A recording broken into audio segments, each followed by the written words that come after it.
Good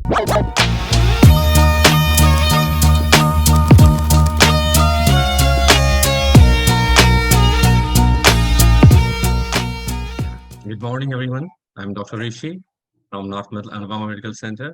Today, I'm going to present a very interesting case of MS, which is a variant of MS, very rare variant, Tumefactive MS. Next, please. The Tumefactive MS, it's approximately, in MS, we have approximately 2 million cases in the world, and Tumefactive MS making 1 or 2 of every 1,000 multiple sclerosis cases. This means that only around 2,000 people in the world suffer from Tumefactive MS. Of those, there is a higher percentage of females affected than the males, and the median age being 37 years. As we all know, multiple sclerosis is an inflammatory demyelinating disease in which the insulating covers of the neurons of the brain and spinal cord are damaged by our own immune system, and the damage disrupts the ability of the parts of the nervous system to transmit signals, resulting in the range of signs and symptoms and diagnosed by the demonstration of these clinical entities clinically and radiologically, which are disseminated in time and space. Next, please. So coming to the Tumefactive MS, the purpose of this report is to emphasize the challenges faced by the clinicians in non-specific and atypical clinical presentation of this entity of multiple sclerosis, particularly with this Tumefactive MS form. We have the diagnostic confusion and delays in the treatment. Tumefactive MS, as opposed to typical MS, poses multiple diagnostic challenges aside from imaging studies to both neurologists and neuroradiologists. The lesion itself mimics intracranial neoplasms, as the name suggests. Tumefactive is tumor-like, and they mimic tumors not only radiologically but clinically also and pathologically also. And in our case, as we can see, the Tumefactive MS was resembling an subacute infarction. So these lesions can represent as infarctions and infections in very rare instances. The diagnosis of Tumefactive MS is commonly carried out by using MRI and proton MR spectroscopy. And in atypical cases of Tumefactive MS, we might have to do brain biopsy as well. So we report a case of a patient with Tumefactive MS who presented with focal neurological disease and challenging radiological findings of subacute infarction. Next, please. Next slide, please. So here is a diagnostic criteria on the MRI-based diagnostic criteria for MS, where we have determination of dissemination in space and determination of dissemination in time. In dissemination in space, we have 3 out of 4 must be present. At least one gadolinium enhancing lesion or T2-weighted hyperintense lesion should be there, or at least one infratentorial lesion should be there, or at least one juxtacurricular lesion should be there, or at least and 3 periventricular lesions should be there. And determination of dissemination in time, the enhancing lesion at least 3 months after onset of the clinical symptoms at the site of different from the initial symptoms, or in the absence of enhancing lesion at 3 months scan, follow-up scan after additional 3 months showing an enhancing lesion or new T2-based lesion.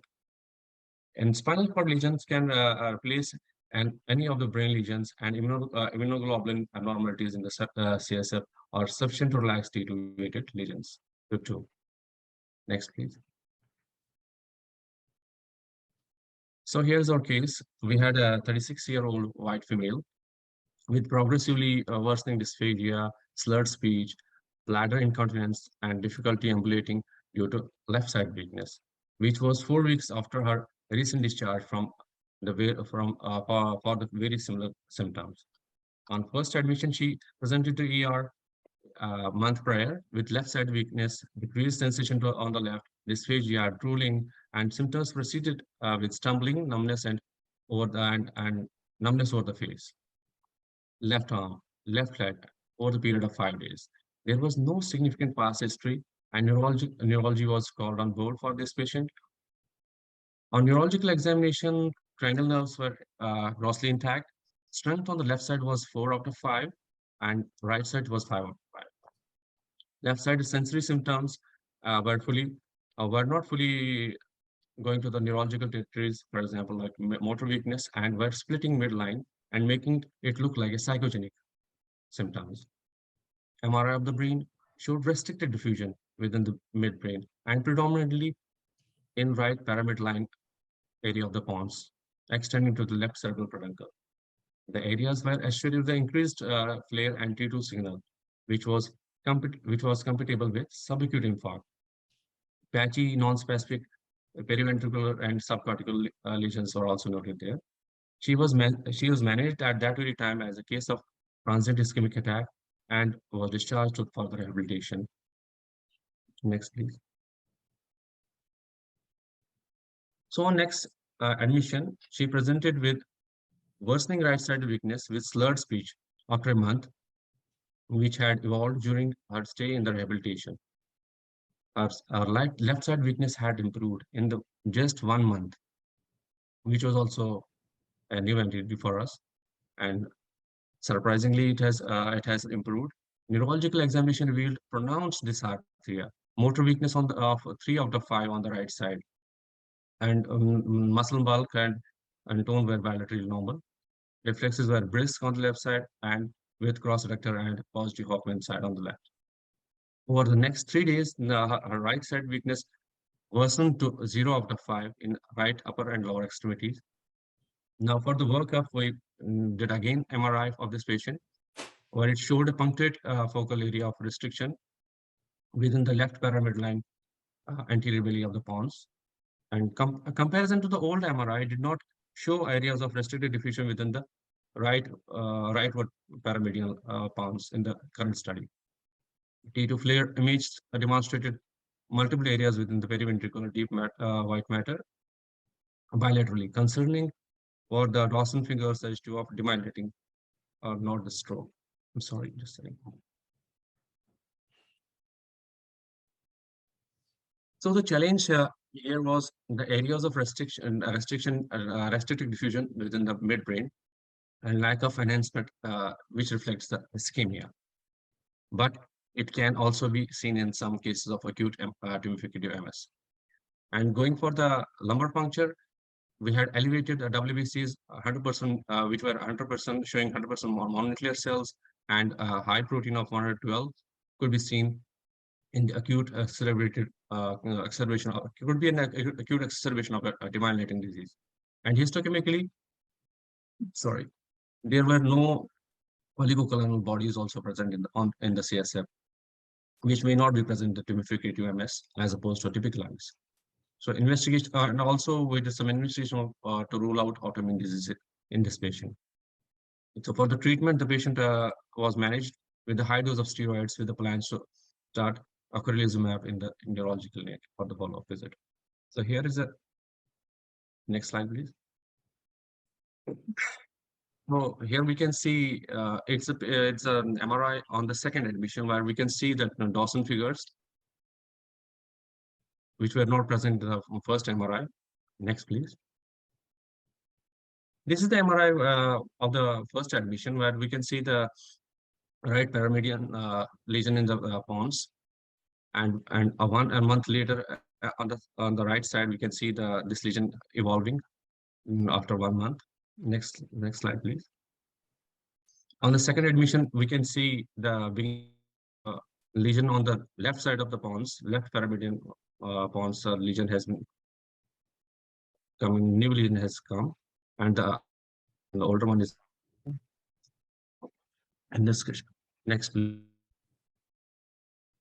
So lesions of both and tumefactive MS frequently enhance on the MRI. Different patterns of enhancement have been described in the tumefactive MS, including open ring and closed ring enhancement lesions. In few cases, the demyelinating lesions may not enhance. Lack of significant enhancement is another feature that should be taken into consideration when facing challenging cases like tumefactive MS. Radiologically, the majority of the patients with the tumefactive MS showed an improvement in the demyelinating lesions. A natural course of tumefactive MS without treatment has been described as monophasic, with possible consequent conversion to typical relapsing and remitting MS.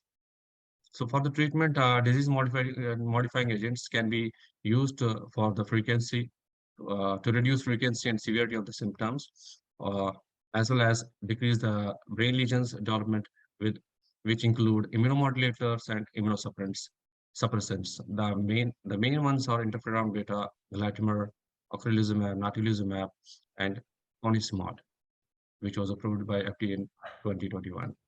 Thanks so much.